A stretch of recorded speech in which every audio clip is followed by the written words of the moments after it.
How's it going, everybody? Today I want to talk about Astras, Starfield's new-ish super rare currency, and how Bethesda has managed to hide a loot box mechanic for gear in Starfield, and they haven't really talked about it that much. In 2024, Bethesda announced the Trackers Alliance in a free update. It's a bounty hunting faction they put in that was a pretty good addition to the game, actually. It adds new mechanics, gear, and missions to the game. It was a mistake coming after me, Tracker.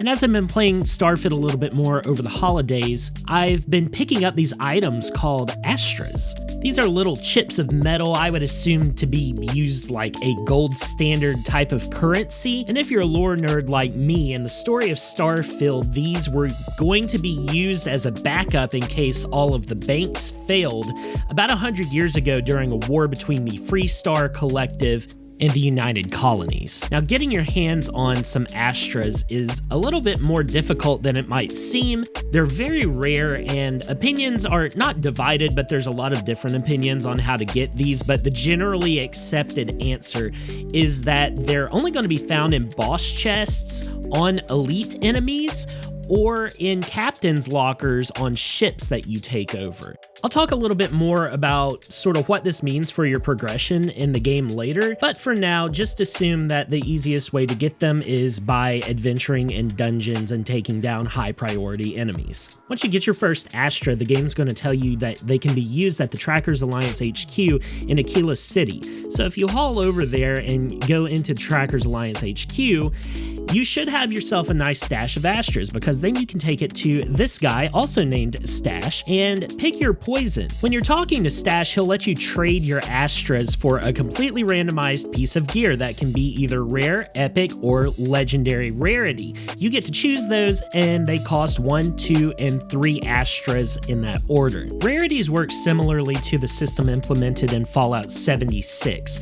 It adds Diablo-style modifiers to your gear to boost damage, increase your defense, or add a more unique gameplay changing effect to the item. Vanilla Starfield does not give you a way to change these effects or upgrade the rarity of your items, so it is very much a completely RNG-led system that you just have to hope gives you something useful for your build. As a side note, I was idling by Stash while writing my notes for this video, and I caught some dialogue that confirms he's basically just collecting these old out-of-circulation currencies just in case they come back and make him rich for some reason. He's basically your weird uncle that's hoarding a bunch of random coins to try to have a get-rich scheme one day. It's kind of funny. I know people. Anyways, the real questions are, why did Bethesda add this to the game?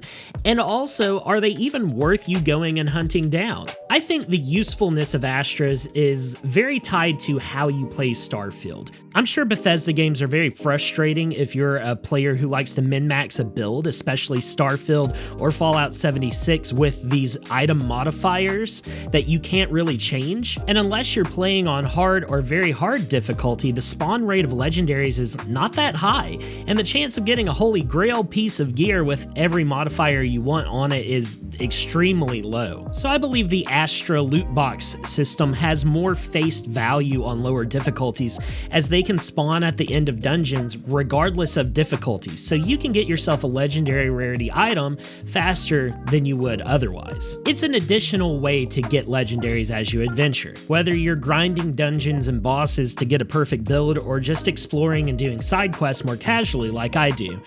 I've been doing the elite tracker bounties alongside Astra hunting recently, and the bounties that take place planetside or in dungeons have been really good sources of them for me. I even spawned 2 in 1 boss chest once, which was pretty cool. But my real question is, why did Bethesda put this into Starfield to begin with? Even with Shattered Space being released, the biggest problem that I have with the game, and I think a lot of people have with the game, is how empty it feels. So the only logical explanation I have for why this was added was to put some more end-game content into your experience. That may also be why this expansion was free, but it doesn't address the actual issue of there not being enough to do on the random planets where you go and do these bounties to make it worth your while. It just further enforces the idea that the developers are leaning too heavily on the Radiant Quest system while still not having meaningful content past about level 40 in Starfield. And so if Bethesda plans to make more expansions to Starfield, which I assume they are, I think they need to flesh out the systems in the galaxy that are level 45 and up, as there's just not a lot to do there, and most players aren't going to have the patience to stick with Starfield to the point that this LOOTBOX Astra system is going to become valuable in making an in-game build. They say if you're good at something, never do it for free. So while that doesn't explain why Bethesda is continuing to release paid mod content for Starfield, it does explain why I continue to put out videos on my channel, and I plan to become more regular with that in the future. So if you guys got valuable information out of this video, please consider dropping a like or maybe a sub on the channel. And if you're interested in some of the other updates that Bethesda have pushed to Starfield in 2024, many of which are good, check out this video right here.